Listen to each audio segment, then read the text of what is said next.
Ina, tell me, what was the hardest part or topic in learning German?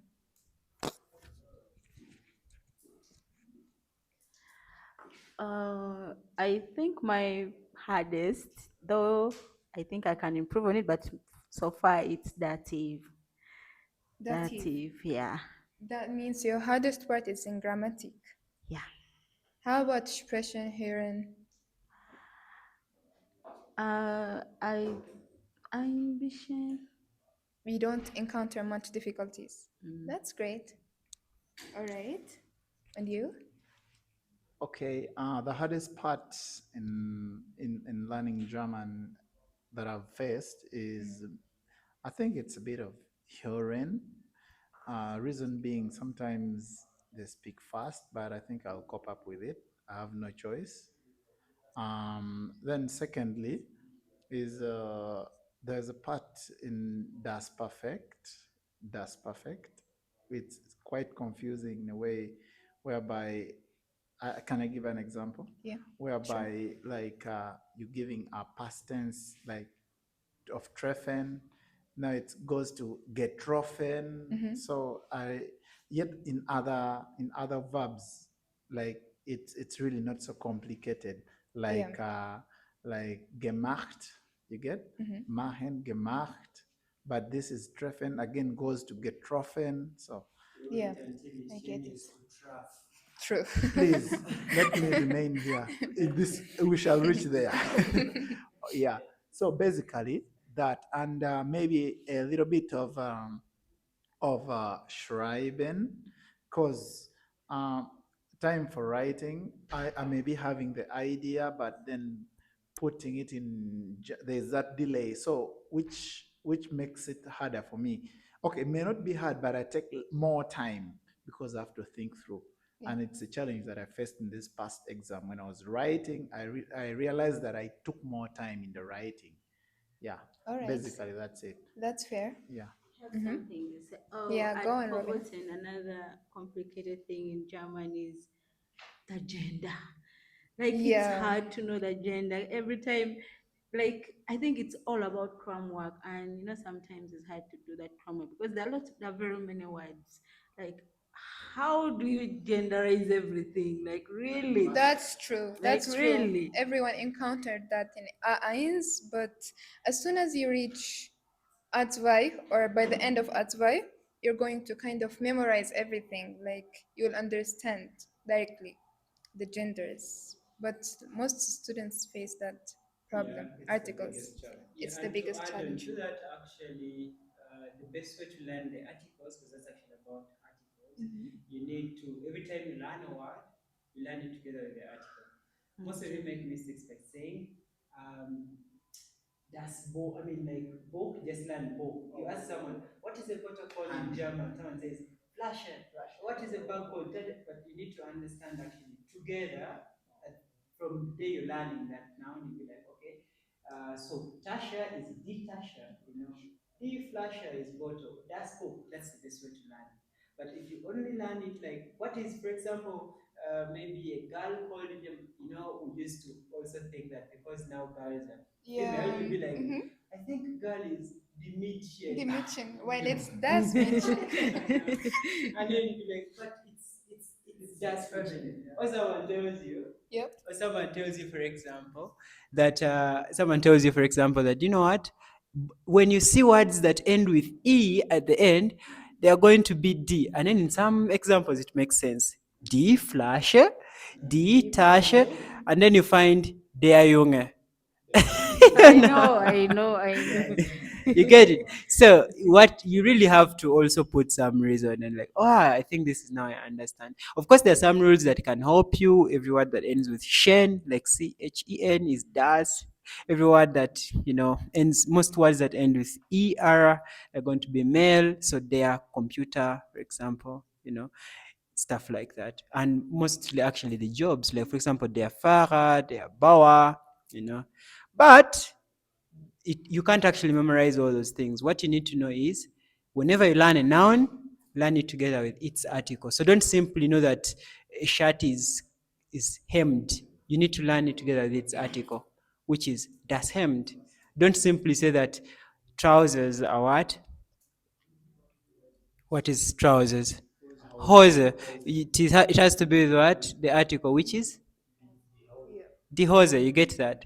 Jacke. Uh-huh. Pullover. Uh-huh. Maybe ring. There. That's how you learn now. You have to learn. Tour. Fenster. Boden. There. Uh-huh. But Dach. Do you even know what Dach is? Dach. The roof. Dach is das Dach. Uh-huh. Das Dach. You get that, huh? So it means you just need to learn, like the day you learn the words. For example, not bad, beard. There. Uh-huh. Stirn. Now people don't know parts of the body. They don't know. Yeah. Yeah. So this is it. Another thing that helps in the classroom environment, we used to do this actually before the renovation.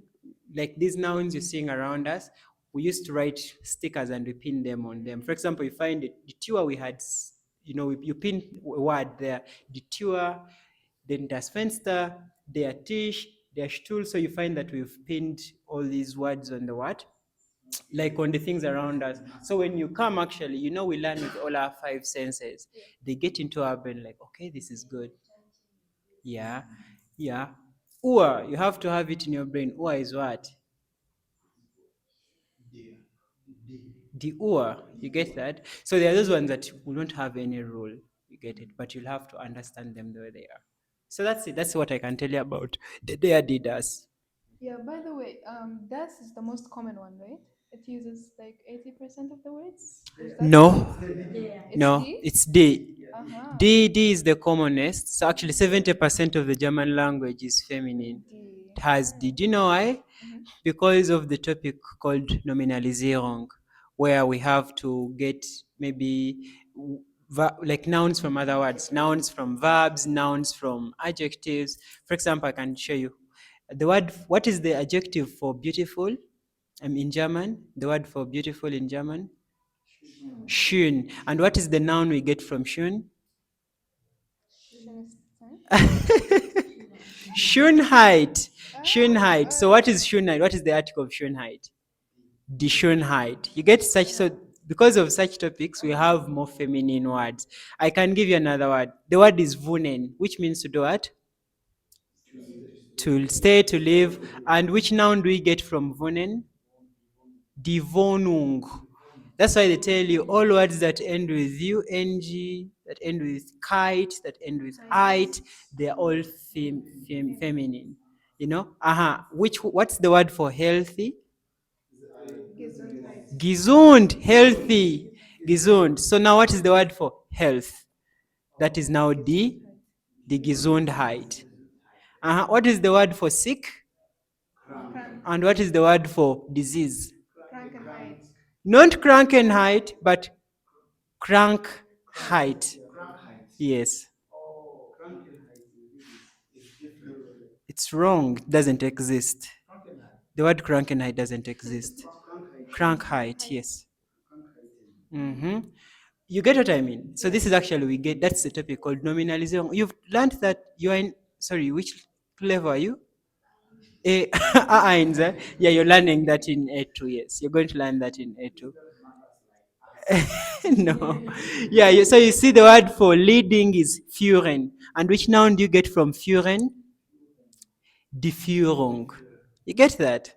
That is how, that's why now I have to tell you. So the commonest article in German language is die. So, someone who wants shortcuts can say, so every time I don't know the article, I should say die. Maybe because you have 70%, like 7 out of 10 chances. Time it would be right. Yeah. Yeah. Correct. Yes. But that's because it's plural. Yeah. Because it's plural, Yeah. there changes to D. Yeah. Mm-hmm. That's accusative, right? Plural in nominative and accusative is always D. Or it becomes D, Mhm. and you add that E. Mm-hmm. You get it? Uh-huh. And so you've not told us your challenge, your hardest part.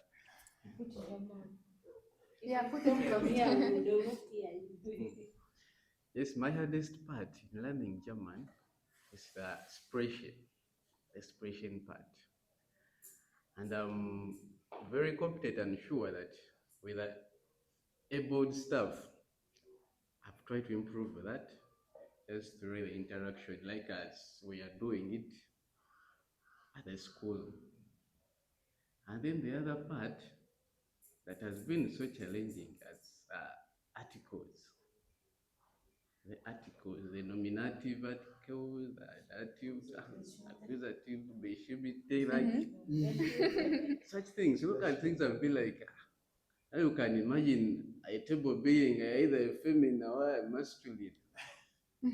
So you look at things and wonder. But I know there has this full package stuff. We shall be where we want to be with the support stuff. That's true. So, based from the information we gathered from everyone of you, grammatic was different and it's difficult. It's always like hard, especially the articles. But it's a But matter it will of come time. with time. So, yeah. With time it will become so easy Mhm. part of you, and Sure. you won't even be thinking as you're making the sentences or anything like that. Everything takes time. Yeah, and for facts, I can tell you, I can tell you also that, you see, like now I was discouraging Robina for over questioning. You know, we adults always want to question. Now, why is table there? Why is now this one does? You understand? That makes you feel like things are hard. But the issue is, if you want to learn this language, just learn the language. In other words, what I'm trying to say, don't focus so much on the grammar. Grammar is beautiful to make right sentences because the skeleton, right? You can write good sentences and whatever. But trust me, you can learn the grammar, you can explain accusative very well, dative very well, genitive and everything, but then you can't make any good sentence. Imagine telling someone that, you see, in accusative, the male article is din, the female article is d, the neutral one is das, the plural is always d. So you see now it's no longer der Tisch, it is now din Tisch. Then you have to give an example. In your own sentences, you'll be like, ich möchte das Tisch. You get it? What does that mean? Your brain knows the rule but cannot implement it. You get that? So it is better now to just learn phrases, short phrases with time. You imagine yourself in a scenario of maybe buying, so you always realize that actually whenever I'm using Mishta, with these male things, I'll always think of den. Like, so, ich möchte den Tisch, ich möchte den Stuhl, ich kaufe den, was kostet is quite different. So, was kostet der Stuhl now? You get it? So, once you master the idea of who is the doer and what is the object, then you won't even think of accusative or nominative anymore because you will have it in place. You know, English and German are similar, except that the definite article, which is the in English, in German it's the der, it's the die, it's the das, it's the dim, it's the din, it's the des. All those things mean the. You get it? They all mean the. Yeah, that's it. You have a question? I know you said you're not supposed to ask questions. No, I'm not saying you're not supposed. I'm just saying like over questioning is It confuses. Like, yeah, confuses takes you even away the more, yeah? Yeah. Anyway, I don't know if this will do, but I've just clicked a point from what you have said that rather than cramming this and this, why don't you just know that this verb, if it is moisture, you use with this. If it is male, it's then. So doesn't mean I can even use it for other verbs. Like I know that this is maybe this is a model verb. Maybe when I'm using this changes. So I just know that anytime I'm using this word, this is how it's supposed to come with this sentence. Is that what you're trying to explain? Yeah, again, for people of shortcuts, 70% of the language is in accusative. You get that? That means every time buying. you know how to you conjugate your verbs and you're involving another noun, another noun, think of accusative. Okay. Most of the times you're correct. Yes. So you're going to realize that when you say kaufen, of course, what are you buying? So what Need you're to buying put becomes something. object, which is, when you're bringing, whatever you're bringing is what? When you're seeing, whatever you're seeing is. When you're listening, whatever you're listening to is. You get it? So that means it's easy that way. But with time, you have to know actually how things change into dative. And dative is not even hard. Actually, it's easy once you've understood accusative, because dative only introduces another person for whom things are being done. You get it? Simply that. You get that? But you cannot understand dative. Even when I explain it, it will seem like you've understood it. But you won't until you understand what accusative really means. Because when I say, for example, I'm bringing tea, that's accusative sentence. Do you know that? Why? Because I'm the doer, what I'm bringing is the object. So I'm bringing tea. But maybe I'm bringing tea for For somebody. someone. So that is dative. Oh, let me take you back to your English. You remember when you used to make these sentences like, your mom tells you, fetch me some water. That sentence can also be, fetch for me some water. So that for me, we can ignore the for, the preposition, and we only have me. That me in English is actually the same as the mich and the mir in German. Yes, so me in English is the mich and is the mir in German. Only that one is accusative, the other is dative. What makes it accusative? It's because you are dealing with that person. For example, can you see me? Kannst du mich sehen? I am the object. But can you do something for me? What you're doing is the accusative. But me that you're doing that for, I'm the dative. So for example, fetch me some water. Also, hole mir bitte das Wasser. Or bring me a bitte das Wasser. So Wasser is the accusative. But me that you're bringing for, I'm the dative. You get that? So simply that, but again, like I said, you can't understand it until you understand accusative very well. Yeah. Okay. Yeah, you can cut it.